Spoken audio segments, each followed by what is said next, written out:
అన్న ఎన్టీఆర్ ఛానల్ వీక్షకులకు నమస్కారం. ఎన్టీ రామారావు గారికి మనం ఎంతో మందిని ఇంటర్వ్యూ చేసుకుంటూ వచ్చాం, కానీ వీరాభిమానులను ఎప్పుడు ఇంటర్వ్యూ చేయలేదు. ఎన్టీఆర్ గారికి వీరాభిమాని మరి బలుసు రామారావు గారు, ఈయన పేరు కూడా రామారావే. రామారావు గారి ప్రత్యేకత ఏంటంటే ఎన్టీ రామారావు గారి మాయాబజార్ సినిమాని ఇటీవలే రిలీజ్ చేశారు ఆయన. అంటే కేవలం అభిమానంతోనే ఆ మాయాబజార్ని రిలీజ్ చేయడం జరిగింది. మరి మాయాబజార్ సినిమా బ్లాక్ అండ్ వైట్లో తీసిన సినిమా తర్వాత కలర్లోకి తీసుకురావడం, అదే కలర్ సినిమాని ఇప్పుడు మళ్ళీ రిలీజ్ చేయడం అంటే మామూలు విషయం కాదు. మరి ఈ విషయాలన్నీ అసలు ఆయన జర్నీ ఎలా స్టార్ట్ అయింది, ఎన్టీ రామారావు గారి మీద అభిమానం ఎప్పుడు ఏర్పడింది, ఈ విషయాలన్నీ మనం తెలుసుకుందాం. నమస్కారం రామారావు గారు. నమస్కారం అండి. సరే, ఎన్టీ రామారావు గారి వీరాభిమాని మీరు. మరి రామారావు గారి మీద అభిమానం ఎప్పుడు ఏర్పడింది, మీకు ఏ వయసులో ఏర్పడింది?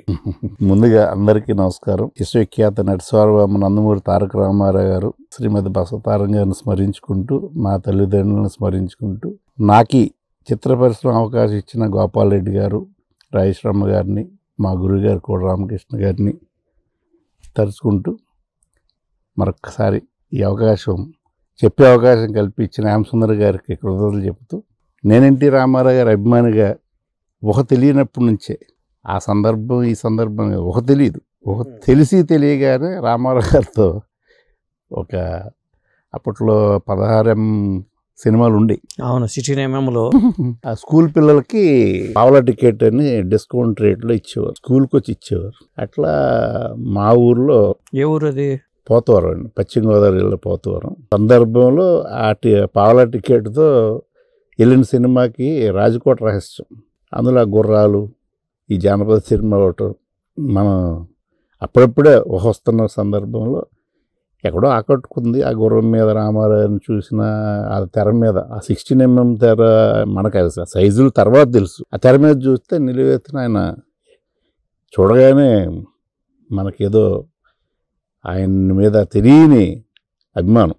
అది క్రమేపీ ఆ అభిమానం, వీరాభిమానం, ఆరాధన, భక్తి ఈనాటికి ఆ పెద్ద ఆయన కోసం, రామారావు కోసం మహా భక్తి అనేది ఉంది తప్పిస్తే వేరే ఏం లేదు. వీరాభిమానం అంటాం కన్నా భక్తుడు అంటాం బెటర్ ఏమో. నేను రామారావు గారికి ఎప్పటికీ మహాభక్తుడిని. భక్తిలో కూడా మహాభక్తి, అంటే అణువణువు నన్నరాల్లోను రామారావు గారిని తలుచుకునే క్షణం ఉండదు.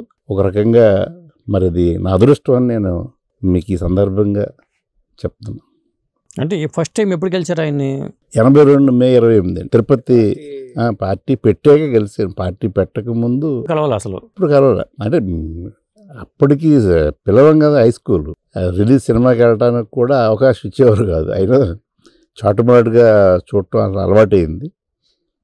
ఈ మద్రాసు వెళ్దాము అని అంటే మనకు మద్రాసు తెలియదు, కారణాంతరాల్లో మనం ఆ చదువులు వెనకబడ్డాం. ఈలోగా ఆయన పార్టీ పెట్టడం, ఆ పార్టీ మహానాడు తిరుపతి అనటం, ఇంకా ఆ ఉత్సాహంతో మనకి తిరుపతి వెళ్ళడానికి ధైర్యం వచ్చేసి, కొంచెం టీనేజ్ కాబట్టి ధైర్యంగా నేను, నాకు మా ప్రాణ స్నేహితుడు ఉన్నాడు సర్దార్ అని, ఇద్దరం కలిపి అప్పుడు కూడా మనకి డబ్బు ఇబ్బంది లేకుండా వాడే కొంచెం క్యాష్ అంతా వాడు తీసుకురావటం, మనం ఈ తిరుపతి వెళ్ళడానికి పూర్తిగా కారణం సర్దార్ అనమాట. ఇంకా అక్కడ తొలిసారిగా రామారావు గారిని చూడటం జరిగింది. శ్రీ వెంకటేశ్వర విశ్వవిద్యాలయం దగ్గర నుంచి మహానాడుకి ఊరేగింపు మొదలవుతుంది. ఆ మొదలయ్యే క్రమంలో విపరీతమైన వందల వేలు లక్షలు అంటాం కదండి, లక్షల్లో ఉన్నారు. మనమేమో చిన్నపిల్లలు ఈ ప్రవాహానికి తోసుకెళ్ళిపోతున్నట్టుగా ఉంటే, అప్పుడు అనుకోకుండా వర్షం, మోకాళ్ళ లోతు పైగా నీళ్ల మధ్య ఈ ఒక పక్క వర్షంలో రామారావు గారు ఆ జీపు బాగా దూరం నుంచి చూస్తున్నా కనపడుతుంది. ఆయన గొడుగు పెడుతుంటే గొడుగు వద్దని ఆయన తడుస్తూనే ఆ ప్రవాహంలో మమ్మల్ని కూడా చేస్తుంటే, చివరికి దండ పట్టుకుంటే దండలు వేయిస్తున్నారని అప్పుడు దండకు ప్రయత్నం చేస్తే తులసిమాల దొరికింది. తీరా చూస్తే 2 రూపాయలు అది. ఆ 2 రూపాయలతో ఆ తులసిమాల తీసుకుని నుంచుని ఉంటే, అప్పుడు బాయినెట్ మీదకి బాడీ బిల్డర్స్ లాగా ఉండేవారు రామారావు వెనకాల. వాళ్ళు మన సన్నగా చిన్న కుర్రాళ్ళం కాబట్టి వాళ్ళు 2 చేతులు ఎత్తి బాయినెట్ మీద ఉన్నాం. బాయినెట్ మీద పెట్టగానే ఆయన తలలో వంచగానే మనం దండ వేస్తుంటే ముఖం దగ్గరికి వచ్చింది. దగ్గరికి రాగానే ముద్దు పెట్టేసుకున్నాం. తొలిసారి చూసినప్పుడే ఇలా దండ వేస్తూ రామారావు గారు జనంలో ముందుకెళ్ళటం కష్టం ఇవాళ. ఇక మాకు అదృష్టం కొలితే ఒక చెట్టు ఒకటి తగిలింది, పెద్ద మాను. ఆ మానుకు ఆనుకునేటప్పటికి ఈ ప్రవాహానికి ఆ చెట్టు కాసింది మమ్మల్ని. ఇది జీపు దగ్గరికి వచ్చే టైంకి తులసిమాల పట్టుకుంటే ఈ మాలే మనకి వీసా అనమాట. మాల ఉంటే పైకి అంటే రామారావు గారి అభిమానులుగా అప్పటికి ఆ రకమైన ఆలోచనలు వచ్చాయి. ఆయన మారువేషాల మీద తెలివితేటలు వ్యవహరించి అలాంటి జిమిక్స్ అన్ని మనకు అలవాటైంది. అట్లా రామారావు గారికి దండ వేస్తే ఆయన తలలో అనగానే ముఖాముఖి వచ్చింది. ముఖాముఖి దాంతో ఆయన ఎడంబొగ్గ ముద్దు పెట్టుకుంటే 2 దెబ్బలు కొట్టారు. వెనక బాడీ బిల్డర్స్ అనే సౌండ్ వచ్చింది, ఏనుగు గింకారం లాగా. అప్పుడు వదిలేశారు, మళ్ళీ పట్టుకుని కింద దించారు. ఇంకా ఆ హుషారుతో ఇప్పుడు మీరు అడిగే నాటికి ఆ హుషారు అలాగే ఉంది. అంతటి అదృష్టం, చూడగానే అంతటి గొప్ప ఆకర్షణ శక్తి ఉన్న అద్భుతమైన, అసలు ప్రపంచంలో అలాంటి అందగాడు లేడని నేను నమ్ముతాను. అలాంటి అందగాడిని, అలాంటి గొప్ప కారణజన్ముడిని నేను తొలిసారి చూడగానే ముద్దు పెట్టుకునే భాగ్యం నా ఒక్కడికే దక్కిద్ది అనేది తొలిసారి అందరికీ దక్కదు. అంటే ముద్దు పెట్టుకుంటే నిజమే, ఇప్పుడు ఒకళ్ళకి ఇష్టం ఉండదు. ఆయన చూస్తే ఇంక ముందు ధైర్యం కూడా మీకు ఉంది ఆ టైంలో, ఇట్లా పెట్టుకోకూడదు. అయ్యే మనకేం తెలియదు, మన పాతాళ బయలు ఇంటర్నెట్ అయిపోయి మనకేం తెలియదు. నిజం చెప్పమంటారా అబద్ధం చెప్పమంటారా, ఆ పాత్రల స్వభావం మనలో ఉంది. ఇప్పుడు మాట్లాడినా, నేను మాట్లాడే ప్రతి మాటలోనూ ఏదైనా సమాధానం బాగుందన్నా, నేను బాగా చెప్పానన్నా, పోనీ జ్ఞానం ఉందన్నా, నా భగవద్గీత రామారావు గారే, రామాయణ మహాభారతాలు రామారావు గారే, రాజకీయ జ్ఞానం రామారావు గారే, అన్ని రామారావు గారి వల్ల వచ్చింది. శ్రీపతి రాజేశ్వరి గారు అధ్యక్షుడిగా ఉండేవాళ్ళు అవును కదా, వ్యవస్థాపక అధ్యక్షుడు కదా, మీరు దాంట్లో ఉండేవాళ్ళ, మెంబర్గా ఉండేవాళ్ళ? ఆయన వ్యవస్థాపక అధ్యక్షుడు ఉన్నప్పుడు మరి చిన్నపిల్లలు అయి ఉంటాను. దాదాపుగా 50s పెట్టాడు ఆయన. అప్పుడు నేను పుట్టల. వాళ్ళు వ్యవస్థాపక అధ్యక్షుడిగా ఆల్ ఇండియా ఎన్టీఆర్ ఫ్యాన్స్ అని శ్రీపతి రాజేశ్వర గారు చాలా అభిమానంగా, మా అందరికన్నా గొప్ప అభిమాని. మనం చెప్పడం కాదని ఎన్టీ రామారావు గారు గుర్తించిన తొలి అభిమాని ఆయన. రాముడికి హనుమంతుడు ఎలాగో శ్రీపతి రాజేశ్వర గారు నిజంగా హనుమంతుడు లాంటివాడు. ఇప్పుడు రామారావు గారి అభిమానులకి ఒక వారధిని నిర్మించిన వ్యక్తి. ఇవన్నీ నగ్న సత్యాలు, చరిత్రలో నిజమైన వాస్తవ సంఘటనలు. రామారావు గారు 2సారి ఎప్పుడు కలిసారు మరి డైరెక్ట్ గా మాట్లాడటం? కానీ అక్కడి నుంచి తర్వాత మళ్ళీ రామకృష్ణ స్టూడియో ఆ మీటింగ్లకి రావటం అలవాటు అయింది. ఆ ధైర్యంగా హైదరాబాద్ వచ్చే తిరుపతి వెళ్ళిపోయాం కదా, ఇంకా హుషారు వచ్చేది. హైదరాబాద్ అప్పుడు పార్టీ ఆఫీస్ ఇక్కడే ఉండేది, రామకృష్ణ స్టూడియో. ఇంక అక్కడికి వెళ్ళడానికి కొంచెం ఏదో ప్రతిదానికి ఒక దారి ఉంటుంది కదా. నెల టికెట్ తీసుకునే సాహసం చేసేవాడికి ఈ పెద్ద లెక్క కాదు. నెల టికెట్ తీసుకోవడం గొప్ప. 9 పెద్ద వాళ్ళ మధ్య తోసుకుంటూ తుమ్ముకుంటూ రగ్బీ లాంటిది అనమాట. ఎన్టీ రామారావు గారు నెల టికెట్ సినిమా రిలీజ్ అయితే రగ్బీ. ఇంకా ఆ ఎన్టీఆర్ అభిమానులు ఎవరైనా రగ్బీకి వెళ్తే ప్రపంచ ఛాంపియన్ అయిపోతారు వాళ్ళు. అప్పుడు నాకు తెలియదు కానీ రగ్బీ గురించి. తర్వాత రాజమౌళి గారు తీశాడు కదా రగ్బీ నితిన్తో, అప్పుడు చూసినట్టు అనిపించేది. అది మనకి ఈ రగ్బీలో పెడితే మనకి కొట్టేద్దు అందరినీ. అప్పుడు చాలా టికెట్ దొరికినాడు అసలు పెద్ద వాడు మామూలు అదృష్టవంతుడు. ఎందుకంటే అడిగిరాముడు 4 వారాలు పూర్తి అయిపోయినా టికెట్లు దొరకట్లా. ఏదో మా అక్క పెళ్ళికని తిరుపతి మన తాడేపల్లిగూడ వెళ్తే ఇదే అవకాశం అని చెప్పి మనం రెడీమేడ్ కొనుక్కుంటానంటే డబ్బులు ఇచ్చారు. ఆ బట్టలు కొనుక్కోవడానికి నేనే వెళ్తానని అంటే మన చిన్నపిల్లలని చెప్పితే అంటే లేదు నేనే తెచ్చుకుంటా, ఎవరు రావద్దని. మన ఏంటి సినిమాకి వెళ్ళిపోవాలి. వెళ్తే తాడేపల్లిగూడ వెంకటరామ థియేటర్ టికెట్లు అయిపోయింది. బయట ఎవరు బ్లాక్ అమ్ముతున్నాడు. 450 అంటున్నాడు. 40 రూపాయలు అడిగితే ఆడు కిందకి పైకి చూశాడు. చాలా అప్పుడు ఎంత ఉండేది టికెట్? నెల టికెట్ ఎంత ఉండేది? 50 పైసలు, 50 రూపాయలు చెప్తున్నాడు. మనకు తెలియదు సినిమా. అప్పటికి 40కి అడిగాం. 40కి ఎందుకంటే 10 రూపాయలు మిగిలితే మనకి కొనుక్కోవడానికి. దగ్గర చూస్తే పౌరుషం వచ్చి 50 రూపాయలకి టికెట్ తీసుకుని లోపలికి వెళ్తే అప్పుడు నేలలో 400 నుంచి 500, 600 మందిని ప్యాక్ చేసి సిట్టింగ్ ఉండేది కాదు, ఓవర్లోడ్. అసలు అడుగులా పెట్టడానికి ఛాన్స్ లేని పరిస్థితుల్లో ఆ కిటికీ ఎక్కించి పెద్ద అతన్ని ఏమన్నా కిటికీలో కూర్చోబెట్టాడు. కిటికీలో చూసాను సినిమా అది. ఇంక మనకేం కనపట్లేదు. ఆ తెర మీద రామారావు గారు తప్ప ఇంకేం తెలియట్లేదు. మన కష్టం ఇబ్బంది ఏమి లేదు. అప్పుడు నాన్ ఏసీలు కదండి, విపరీతమైన చెమటలు కారిపోతుండి చొక్కాలు తెడిచిపోయి ఇప్పుడు ఇట్లా. సో తర్వాత మనకు కొంచెం జ్ఞానం వచ్చాక ఆ రోజు డాలర్ కన్నా ఎంతో ఎక్కువ విలువైన సినిమా టికెట్ నేల. 77 నాటికి డాలర్ విలువ అంత లేదండి. నాకు తెలిసి 18 రూపాయలు ఎంత ఉంటుంది, 20 రూపాయల లోపే. మరి 50 పైసల టికెట్ని డాలర్లా కొన్నామంటే యూరో కన్నా గొప్ప రేట్ అనమాట అండి. అంటే ఇంటర్నల్ టికెట్, నేల టికెట్ బ్లాక్లో డాలరు యూరో కన్నా గొప్పగా కొన్న ప్రజల్లో, అభిమానుల్లో నేను ఒకడిని. కాబట్టి రామారావు గారికి అలాంటి గొప్ప అగ్రస్థానాన్ని ప్రజల హృదయాల్లో చిరకాలం గుర్తుండిపోయేలాగా రామారావుకి మాత్రమే సొంత కారణం ఆయన రూపం, ఆయన పాత్రలు అన్ని రకాలుగా అణువణువున ప్రజలకి రామారావుకి ఏదో ఎన్నో జన్మల బంధం ఎదురు. సినిమాలు చాలా ఉన్నాయి చేసినవి, దాదాపు 300 సినిమాలు. మీరు ఈ మాయాబజార్ని రిలీజ్ చేశారు. ఈ సినిమాని ఎందుకు ఎంచుకున్నారు రిలీజ్కి? చెప్తున్నా కదండి, ప్రపంచానికి మనకి భారతదేశం గొప్ప దేశం, కర్మభూమి జన్మభూమి అని ఎన్నోసార్లు మహానుభావులు చెప్పింది మనం వినున్నాం. అలాంటిది విజయవాహిని వారు, నాగిరెడ్డి గారు, చక్రపాణి గారు, ఉద్దండులందరూ కలిపి చేసిన గొప్ప సినిమా. ఇప్పటికీ భారతదేశంలో అగ్రస్థానంలో ఉన్న సినిమా. ప్రజలకు నచ్చిన సినిమా అంటే మీకు తెలుసు కదా, CNN, IBN సర్వేలో భారతదేశంలో మెచ్చిన సినిమా, భారతీయులు మెచ్చిన సినిమా, భాషాభేదం లేకుండా.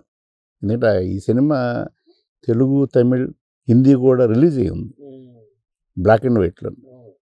అంటే ఇప్పుడు చేయట్లేదు లేదు కానండి అవకాశం ఉంటే నేను నిజంగా హిందీ కూడా చేయడం సిద్ధం, తమిళ్, హిందీ కూడా చేయడం సిద్ధం. బట్ ప్రొవిజన్ లేదు. ఇది మాత్రం అదృష్టం కొలిది గోల్డ్ స్టోవ్ కలరైజేషన్ చేయటం, అప్పట్లో ఆర్బి చౌదరి గారు వీళ్ళు రిలీజ్ చేయటం, మళ్ళీ టెక్నాలజీ మార్పు కొలిది డిజిటలైజేషన్ 2K 4K అవ్వటం నిజంగా మన తెలుగు ప్రజల అదృష్టమే. ప్రేక్షకులు అని ఎందుకు అనలేమంటే ప్రజలే ప్రేక్షకులు, ప్రేక్షకుడు ఎక్కడ ప్రత్యేకం కాదు. అందుకే ప్రజలే దేవుళ్ళు అని చెప్పి రామారావు గారు అంటారు. సమాజమే దేవాలయం. రెస్పాన్స్ ఎలా ఉందండి మొన్న రిలీజ్ చేసినప్పుడు? బాగుందండి, రెస్పాన్స్ బాగుంది. ఐమాక్స్ లో కూడా వేసినట్టున్నారు కదా ఇది? ఐమాక్స్ అయితే అద్భుతంగా ఉంది. ఎందుకంటే ఎల్వి ప్రసాద్ గారికి మన దేశం అవకాశం ఇచ్చింది ఎన్టీ రామారావు గారికి, ఎల్వి ప్రసాద్ గారు. నేను అదే చెప్తాను సార్, రామారావు గారి అభిమానిగా మీ దగ్గరికి వచ్చాను. నాన్నగారు ఎల్వి ప్రసాద్ గారు ఎన్టీ రామారావు గారికి అవకాశం ఇచ్చారు మన దేశం. అట్లాగే ఈ సినిమా బిగ్ స్క్రీన్లో చూసే అవకాశం మీరు ఇవ్వాలి. పైగా మీకు ఎన్టీ రామారావు గారికి ఒక అనుబంధం ఉంది. మీరు ప్రసాద్ గారి పక్కనే ఎన్టీఆర్ ట్రస్ట్ భవన్ ఉంటుంది. అలాగే తర్వాత రామారావు ఘాట్ పక్కన ప్రసాద్ ఐమాక్స్ ఉంటుంది. ఇలాంటి అనుబంధం ఎవ్వరికీ లేనిదండి అని చెప్పేసి నాకు తెలిసిన వాస్తవాన్ని చెప్తే ఆయన చాలా సంతోషంగా పూర్తిగా సహకరించారు. అందుకే ఆ రోజు ఎన్టీఆర్ ఘాట్ పక్కన ప్రసాద్ ఐమాక్స్ కట్టిన తర్వాత ఘాట్ పక్కన రామారావు గారి సినిమా అందులో ప్రత్యేక ఆట వేయటం, ఆ విశ్రాంతి సమయంలో కృష్ణారెడ్డి గారు, అచ్చిరెడ్డి గారు, వీరశంకర్ ఇట్లా ముఖ్యులు మిత్రులు, అభిమానులు అందరి సమక్షంలో రామారావు గారు కేక్ అనేది ప్రత్యేకంగా కృష్ణారెడ్డి గారు, అచ్చిరెడ్డి గారు, వీరశంకర్ వాళ్ళ చేతుల మీదుగా ఇవాళ తీయడం సాధ్యం అవుతుందండి మాయాబజార్ లాంటి సినిమాని? మళ్ళీ సాధ్యమే. అంటే మళ్ళీ రామారావు గారే పుట్టాలి. లేదు ఇంత గొప్ప సినిమా అని ఆర్టిఫిషియల్ ఇంటెలిజెన్స్తో చేయాలి, అంతే తప్ప ఎవరి వల్ల కాదు. అది హాలీవుడ్ కన్నా గొప్ప సినిమా అని చెప్తాను నేను. రామారావు గారిని కృష్ణుడిగా రూపుదిద్ది రామారావు గారు దేవుడిగా ఆరాధించే గొప్ప పాత్రను సృష్టించిన మన కేవీ రెడ్డి గారు అంటే నాకు చాలా ఇష్టం. పైగా ఎన్టీ రామారావు గారి కెరీర్లో స్టార్టింగ్లో పాతాళ భైరవి తర్వాత వచ్చిన సినిమా 51 పాతాళ భైరవి, ఈ 57 ఇది ఇంకే సావిత్రి గారు మహాతల్లి. అంటే ఎన్టీఆర్ గారితో సాన్నిహిత్యం ఎప్పుడు ఏర్పడింది మీకు? ఇంకా 82 మహానాడు తర్వాత ఇంకా ఎక్కడండి హైదరాబాద్ పార్టీ ఆఫీసు, ఈ పర్యటనలు పర్యటనలో మధ్య మధ్యలో కలిసేవాళ్ళం. ఇప్పటికి మన కూడా గుంపులో గోవింద తప్ప ప్రత్యేక స్థానమే లేదు. అబ్బాయి ఆయనకి లక్షలాది అభిమానులు కదా. అదే ఈ రాజేశ్వరరావునో లేకపోతే ఇట్లా ఎన్టీఆర్ రాజు గారు, ఇలా రమేష్ రెడ్డి ఇట్లా ఉంటారు కదా, వాళ్ళు వెనకాల వాళ్ళతో గుంపులు వెళ్ళటమే తప్ప మనం ప్రత్యేకంగా మన పేరు ఊరు ఏం తెలియదు. అట్లా ఈ పర్యటనలు, మన జిల్లా పర్యటనలు, ఇప్పుడు మన పశ్చిమ గోదావరి పర్యటన వస్తే ఇంకా అక్కడ స్థానికులు కదా మనం, ఇంకా అక్కడుండే స్థానిక అభిమానులతో మంచి సంబంధాలు ఉండేవి. కాబట్టి ముందు మనసు కొంచెం హుషారుగా ఉండడంతో ఇక పెద్ద దగ్గరికి వెళ్ళే టీంలో మనం ఉండేవాళ్ళం. 10 మంది ఉంటే 10 మందిలో ఒకళ్ళం. ఇంకా అప్పుడు ఎన్టీఆర్ యువసేన అని తాలూకా కమిటీలు వేశారు. అప్పుడు మనకు కూడా పదవి ఇచ్చారనమాట. అలా ఈ పెద్దవాళ్ళందరితో కలవటమే. ఒంటరిగా ఎప్పుడు వెళ్ళలే. ఒంటరిగా వెళ్ళటం అలవాటు అయింది. తర్వాత ముఖ్యమంత్రి అయిన తర్వాత రెగ్యులర్గా హైదరాబాద్ రావటం, పార్టీ ఆఫీస్కి హిమ్మత్ నగర్లో ఉండేది. వెంకటేష్ శ్రీనివాస్ వెంకటేష్ ఆపోజిట్ అల్లాడి రాజ్ కుమార్ గారి ఇంటి పక్కన. అల్లాడి పంటయ్య గారు అంటే రామారావు గారి స్నేహితులే. అక్కడ తప్పనిసరిగా వచ్చేవారు పెద్ద ఆయన. ఉదయం టైం వచ్చి తర్వాత సెక్రటరీకి వెళ్ళేవారు. ఇంకా ఆయన పెద్ద ఆయన అక్కడికి వస్తారు అన్నది తెలుసు కాబట్టి పొద్దున్న కాపలా కాసుకుంటే ఇక 1 నిమిషం 2 నిమిషాలు ఈ రాజేశ్వర గారు ఈ వీళ్ళతో పాటుగా లోపలికి వెళ్ళటం, నమస్కారం అంటే కాళ్ళకి పాద నమస్కారం, ఆ కాళ్ళకి దండం పెడితే ఆయన దీవించినట్టు నెత్తి మీద చేసేవారు.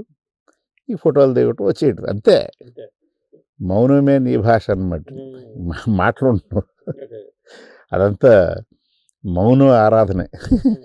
ఆయన చూడగానే ఇంకంతే. మళ్ళీ నెక్స్ట్ చూసే వరకు మంచి ఎనర్జీ. ఇప్పుడు మీ ఇంట్లో అంటూ ఉంటారు కదా, నువ్వు ఏదో జాబ్ చేసి ఎట్లేవు, పార్టీలు ఇవన్నీ ఎందుకు అంటారుగా. ఇప్పుడు ఎన్నన్నా అన్నిటికీ రామారావు గారు విరుగుడు. మనం మాట వినటం అంటే రామారావు గారి సినిమాల్లో పాత్రలు కూడా మనలో కనపడుతుండే. ఆయన తెక్క శంకరి సినిమా మనం కూడా తెక్కే. ఈ తెక్క అనేది రామారావు అభిమానులకి చాలా ఎక్కువ. ఇంకా మామూలు తెక్క కాదు, ఏది పట్టుకుంటేది రామారావు గారు మొండితనం, మూర్ఖత్వం, తెక్క అన్నీ ప్రతి అభిమానికి ఉన్నాయండి. అభిమానుల్ని ఆయనలాగా మాస్ హీరో కదా ఆయన. పరకాయ ప్రవేశం చేసినట్టు అందరూ అందుకునేవారు. అది నిజమైన అభిమానం. అంటే ఈనాటి పరిస్థితులని మీకు తెలుసు కాబట్టి దాని గురించి నేను చెప్పక్కర్లే. అందులో రామారావు పిచ్చి పుల్లయ్య కూడా చేశారు. అట్లా పిచ్చి పుల్లయ్య తనం కూడా ఉంటుంది, అమాయకత్వం కూడా ఉంటుంది అభిమానులు. రామారావుకు ఉన్న అన్ని లక్షణాలు అభిమానులకు అలా వచ్చినాయి. తర్వాత కాలమాన పరిస్థితులు మారినాయి కానివ్వండి. ఇది ఒక 128 మంది ఎవరో నివాసం ఉంటూ ఉన్నారు. పాకలు చిన్న చిన్న ఇళ్ళు కట్టేసుకుని, సెంటు, 1/2 సెంటు, 2 సెంట్లు ఇట్లా. అదేదో వివాదం ఉంటే అతను ఇబ్బంది పడుతూ ఉంటే ఈ సమస్యను నేను రామారావు గారి దృష్టికి మన తణుకు ఆర్ఎన్బి గెస్ట్ హౌస్కి ఆయన తణుకు పర్యటనకు వచ్చినప్పుడు వీళ్ళందరూ సంతకాలు పెట్టించిన మెమోరాండం ఇచ్చిన వెంటనే ఎంఆర్ఓకి విత్ ఇన్ ద వీక్ మనం ఇచ్చిన మెమోరాండంకి రిప్లై ఆయన స్వయంగా ఎంఆర్ఓకి అక్కడ నివాసం ఉంటున్న వారికి పట్టాలు ఇచ్చేయమన్నారు. ఎవరెవరు ఉంటున్నారో వాళ్ళ ఉంటాయి కానీ కొలతలు, వాళ్ళున్న ఇది ప్రకారం పట్టాలు ఇచ్చేయమని ఇచ్చారండి. ఇది 85లో స్వయంగా జరిగింది. ఎంఆర్ఓ పిలిచి ప్రత్యేకంగా అభినందించాడు కూడా. ఇంకా వీళ్ళందరూ అంటే ఇవాళ అది కోట్ల రూపాయలు. అలాంటి గొప్ప సేవ చేసే భాగ్యం రామారావు గారు అభిమానంగా దక్కడానికి రామారావు గారే కారణం. రామారావు గారితో కూడా సాన్నిహిత్యం పెరిగిందా? పెరగటానికి కారణం బాలకృష్ణ గారు. ఎందుకంటే ముఖ్యమంత్రి హోదాలో మద్రాసు వచ్చే క్రమంలో ముందు ఇంటిమేషన్ ఉండేది, సమాచారం మరి బాలయ్యబాబు గారికి ఉంటే వెంటనే గోపాల్ రెడ్డి గారికి చెప్పేవారు హీరో గారు. గోపాల్ రెడ్డి గారు ఆయన మన పిలిచి పెద్ద ఆయన వస్తున్నారు, మన బాలయ్యబాబు చెప్పారు, ఈ 3 రోజులు నువ్వు ఆఫీస్కి రావద్దు, నేనే పెద్ద ఆయన చూడటానికి వస్తాను నేను అని చెప్పంటే, ఇంకా పెద్ద ఆయన ఎయిర్పోర్ట్ దిగి మళ్ళీ ఎయిర్పోర్ట్కి వెళ్ళే వరకు ఈ పెద్ద ఆయన దగ్గర సేవ చేసే అవకాశం, అదృష్టం బాలకృష్ణ గారు. ఆయన బాలయ్య బాబు చెప్పకపోతే మనకు అవకాశం వచ్చేది కదా. అట్లా 87, 88, 89, 90 వరకు ఆ సందర్భంలోనే రామారావు గారు వచ్చిన ప్రతి సందర్భంలో పెద్ద ఆయన ఎవరికైనా స్థానికంగా ఫోన్ చేయాలంటే ఇక నేను అప్పటికి పెద్ద ఆయన గుర్తింపులు ఉన్నాం కాబట్టి లేదా దండం పెట్టగానే కాళ్ళకి నమస్కారం పెట్టగానే ఏం చేస్తున్నారని అడిగారు ఫస్ట్ టైం 87లో. ఇలా అసిస్టెంట్ డైరెక్టర్ చేస్తున్నానని చెప్పాడంటే అదే మా కాళ్ళకి నమస్కారం పెట్టి మొకాళ్ళ మీద కూర్చునేవాడిని. ఇప్పుడేం చేస్తున్నారు, ఇలా అసిస్టెంట్ డైరెక్టర్ చేస్తున్నానంటే, అసిస్టెంట్ డైరెక్టర్ అంటే మామూలు విషయం కాదు, కష్టపడాలి, శ్రమ పడాలి, మీరు మంచి దర్శకులు కావాలని నెత్తి మీద చేసి ఆశీర్వదించారు. మళ్ళీ ఫుల్ జోష్ అనమాట, మంచి ఎనర్జీ వచ్చేది. పెద్ద అయిన మాట నిలబడాలంటూ కష్టపడేవాళ్ళం. అలా మళ్ళీ రామకృష్ణ హార్టికల్చర్స్లో బ్రహ్మశిష్య మాత్ర చేస్తున్నప్పుడు మళ్ళీ రెండోసారి అప్పుడు దీవించారు. ఇప్పుడు ఏ సినిమా చేస్తున్నారని ఆయన గౌరవంగా అడుగుతారు కదా, ఇలా బాలగోపాలు చేస్తున్నాడు, కథ ఏంటన్నా, కథ ఏం చెప్తాం పెద్దకి, ఆ భయం ఉంటుంది కదా.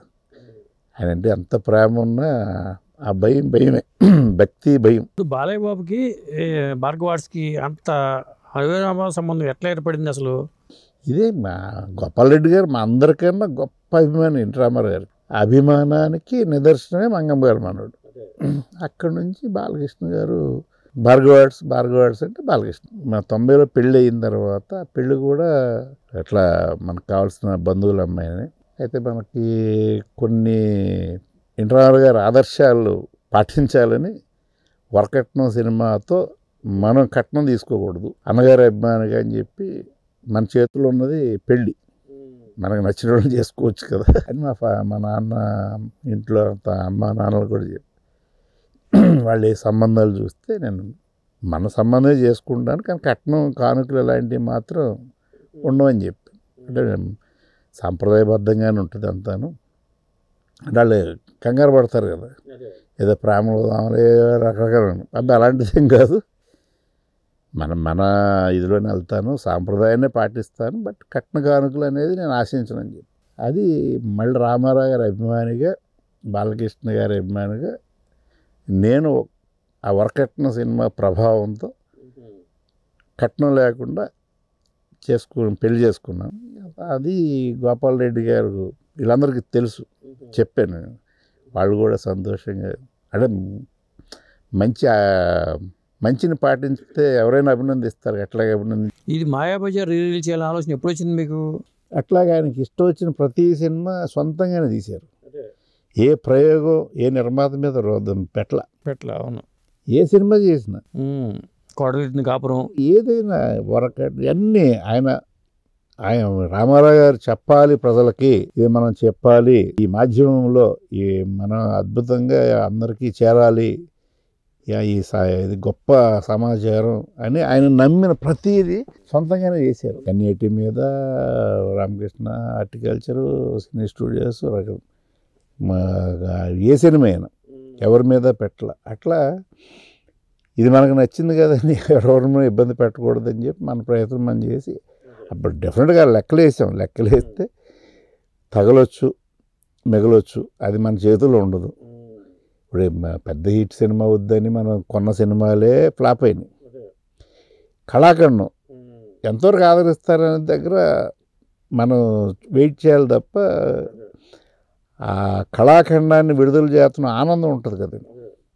ఎన్టీ రామారావు గారికి ఇప్పటిదాకా భారతరత్న రాలేదు. మరి బాలయ్య బాబు ఇటీవల పద్మభూషణ్ ప్రకటించారు, చిరంజీవి గారి పద్మవిభూషణ్ ఉంది, నాగేశ్వరరావు గారు కూడా సముచిత రీతిలో గౌరవం దక్కింది. ఎన్టీ రామారావు గారు మాత్రం పద్మశ్రీ దగ్గర ఆగిపోయారు.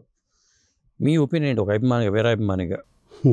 25 ఏళ్ళ క్రితం రావాలి, ఇప్పటికీ రాలేదు అంటే ఆ లోటుపాట్లు అందరికీ తెలిసినాయి.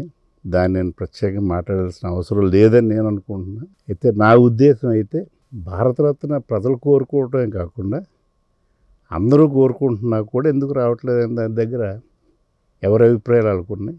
ఎన్టీ రామారావు గారి మహాభక్తుడిగా నా అభిప్రాయం, నా కోరిక అయితే భారతరత్న అడగాల్సింది ప్రభుత్వాలు అడగాలి కాబట్టి ఉమ్మడి రాష్ట్రాల ముఖ్యమంత్రులు, ఆంధ్రప్రదేశ్ రాష్ట్ర ముఖ్యమంత్రి చంద్రబాబు నాయుడు గారు, తెలంగాణ రాష్ట్ర ముఖ్యమంత్రి రేవంత్ రెడ్డి గారు, రాష్ట్రపతికి ముర్ము గారికి పేరు మీద రాష్ట్రపతి స్థానంలో ఉన్న ముర్ము గారికి, ప్రధాన స్థానంలో ఉన్న నరేంద్ర మోడీ గారికి, ఎన్టీ రామారావుకి భారతరత్న ఇవ్వాలని ప్రతిపాదన చేయాలంటే అసెంబ్లీలో తీర్మానం చేస్తే తప్పనిసరిగా వచ్చి తీరుతుందనేది నా ప్రగాఢ నమ్మకమే కాదు, తప్పనిసరిగా మోడీ గారు కూడా, ముర్ము గారు కూడా ఇవ్వటానికి సిద్ధంగా ఉంటారని నా నమ్మకం. ఆలస్యం అమృతం విషం. కానీ ఎప్పటికైనా ఎన్టీ రామారావు గారి విషయంలో ఆలస్యం అమృత విషం కాదు, ఎప్పటికైనా అమృతమే. ఎందుకంటే ఎన్టీ రామారావు గారు దైవాంశంభూతులు, కారణజన్ములు.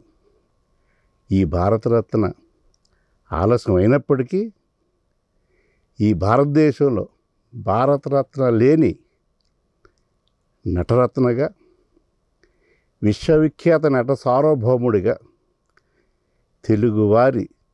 తెలుగు జాతి కీర్తి బాగుటాన్ని ప్రపంచానికి చాటి చెప్పిన ఏకైక మహాశక్తి, మహానుభావుడు ఎన్టీ రామారావు గారి చరిత్ర 1983 గెలిచినప్పుడే ప్రపంచానికి తెలిసిన తర్వాత భారతరత్న ఒక మణిపోసే తప్ప, ఆ భారతరత్న రాలేదనే చిన్న వెలితి తప్ప, విశ్వవిఖ్యాత నట సార్వభౌముడిగా వెలుగొందుతున్న సూర్యుడు ఎన్టీ రామారావు గారు, చంద్రుడు ఎన్టీ రామారావు గారు, రాత్రి కీర్తి పగలు కీర్తి ఉన్న ఏకైక వ్యక్తి, మహోన్నత శక్తి, మహాపురుషుడు, యుగ పురుషుడు ఎన్టీ రామారావు గారు.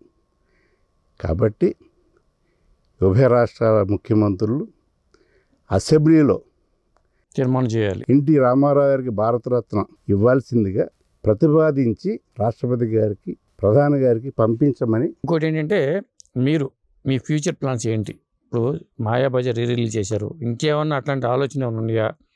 ఎన్టీ రామారావు గారి సినిమాలే రిలీజ్ చేద్దాం అనుకుంటున్నారా, లేకపోతే వేరే సినిమాలు కూడా చేద్దాం అనుకుంటున్నారా? ప్రజలకు నచ్చే సినిమాలండి. ఎన్టీ రామారావు గారు కూడా ప్రజలకు నచ్చే చేశారు. అది ఎక్కడున్నా మనం చేయటం సిద్ధం. రామారావు గారి సినిమాలో బ్లాక్ అండ్ వైట్ సినిమాలు చాలా ఉన్నాయి, వాటిని కూడా మాయాబజార్ లాగా కలర్లో తీసుకొచ్చే ప్రయత్నాలు ఎందుకు చేయట్లా? ఒకటి ఉంది. మరి ఇందులో ముందుగా మన ఆదిశాస్త్రిరావు గారిని అడిగాను. అంటే ఆయన అడిగాను కాబట్టి మీతో చెప్తాను, అడగకపోతే చెప్పను. నాకు 2 సినిమాలు ఇష్టం అండి, దేవుడు చేసిన మనుషులు, అన్నగారు, అన్నయ్య గారు. మాకేమో అన్నగారు రామారావు గారు, ఆశయాశ్రీ బంగారు గారికి అన్నగారు, మా అన్నగారు, ఆయన అన్నగారు, బంగారు గారు అన్నగారు, అభిమానులు అన్నగారు ఎన్టీ రామారావు గారు, బంగారు గారు ఆశయాశ్రీ గారు అన్నగారు కృష్ణ గారు. మరి గొప్ప సినిమా అది. మరి అందులో శ్రీరంగారావు గారు ఉంటాడు తండ్రి. మా అది ఫ్రెండ్ అల్లూరి సీతారామరాజు. మీరు ఎలా అంటే అలా అండి.